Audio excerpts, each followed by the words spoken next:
Good afternoon po. Ito naman po ay papakita po sa inyo ang isa sa aking mga collection. Ito po ay ang tinatawag na Megalodon, ano ba yan? Pangil. Ito ng shark. Ayan o. 1,000 years na po ito, yung ganitong klaseng mga fossilized na na pangil ng tinatawag na pating.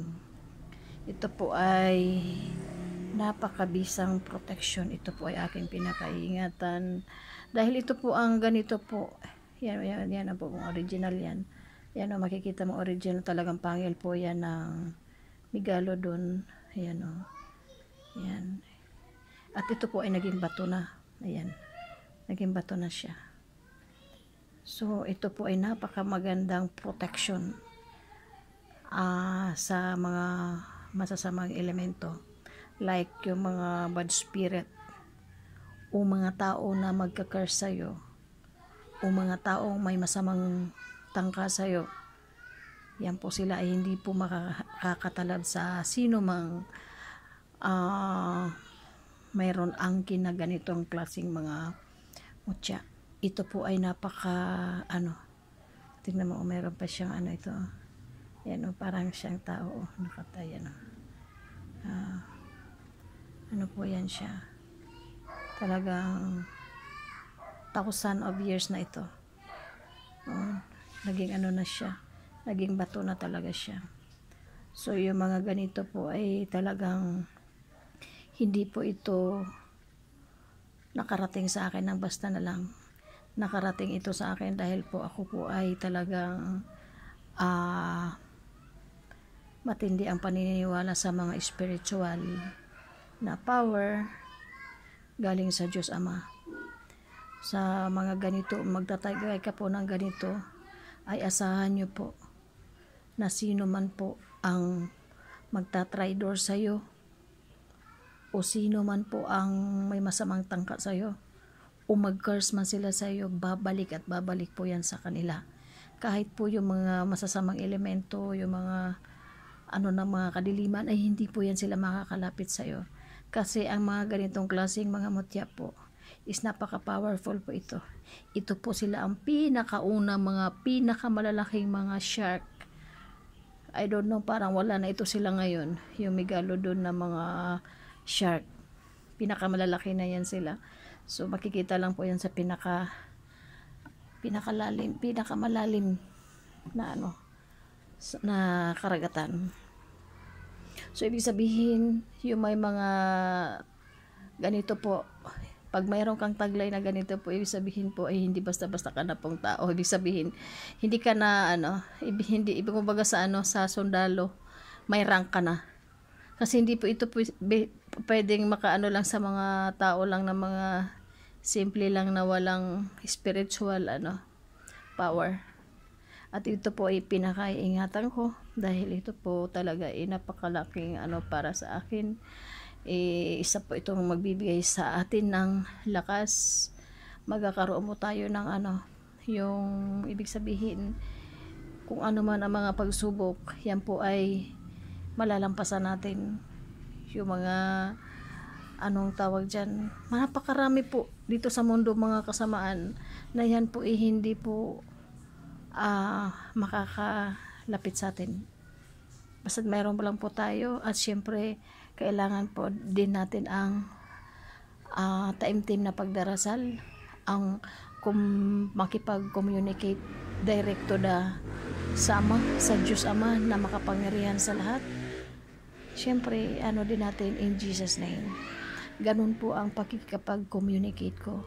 So, sa mga naniniwala po sa mga ganitong mga mutya, pinaka-the best po na magkaroon tayo ng ganitong klaseng collection. Napakaganda po itong protection sa araw-araw. Dalhin lang natin. Hindi rin naman kasi ito basta-basta nabibili. Kasi kung bibilhin mo naman kasi ito, may nakita ako nito, mayroong umabot pa ng 30,000, 60,000. Mahal po ito. i-search nyo lang po sa Google kung magkano ang shark, ano yun, megalodon na na ito, pangil. Mahal po ito basta mga fossilized na po, kasi ibig sabihin million years na ito.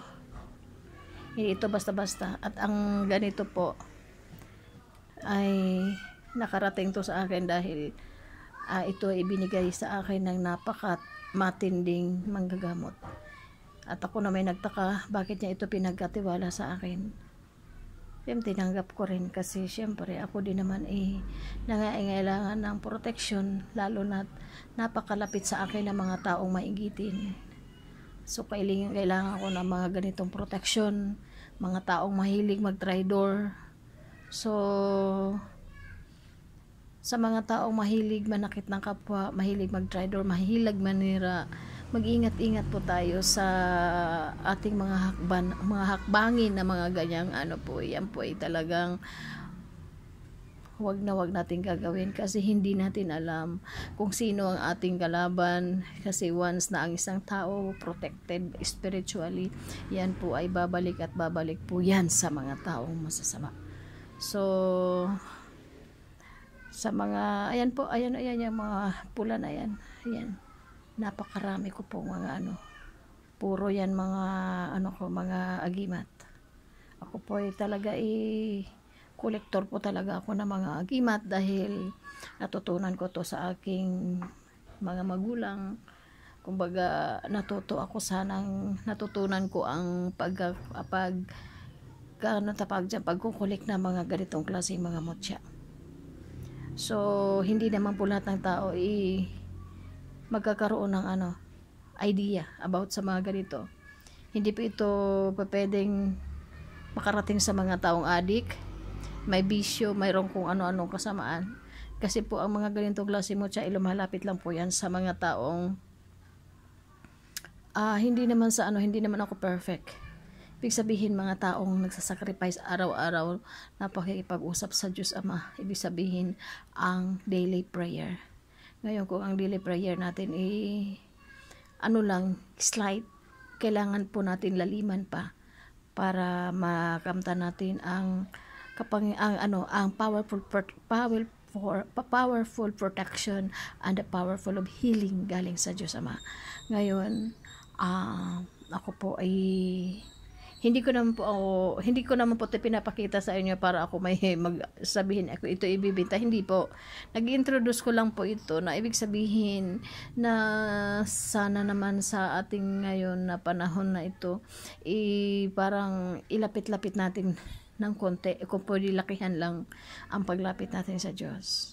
Kasi once na tayo po ay protected by the Holy Spirit or sa Diyos Ama, tayo po kahit ano pa mga problema tayo ay magiging protected, at ang lahat ng yan ay ating malalampasan lang. So ang iwasan lang, kung gusto mong marating ang ganitong klaseng spiritual life, kailangan iwasan natin ang inggit, iwasan natin ang pagiging madamot, iwasan natin ang mapanira ng kapwa, iwasan natin ang sobrang pagka-materialistic, at iwasan po natin na yung mag-isip ng masama sa ating kapwa kung gusto po natin na magkaroon ng spiritual na ang tawag dyan, power. Kasi hindi po ganun kadali ang lumapit sa Ama. Marami po mga sacrifices ang dapat mong pagdaanan. Okay po, thank you so much po sa panonood and God bless.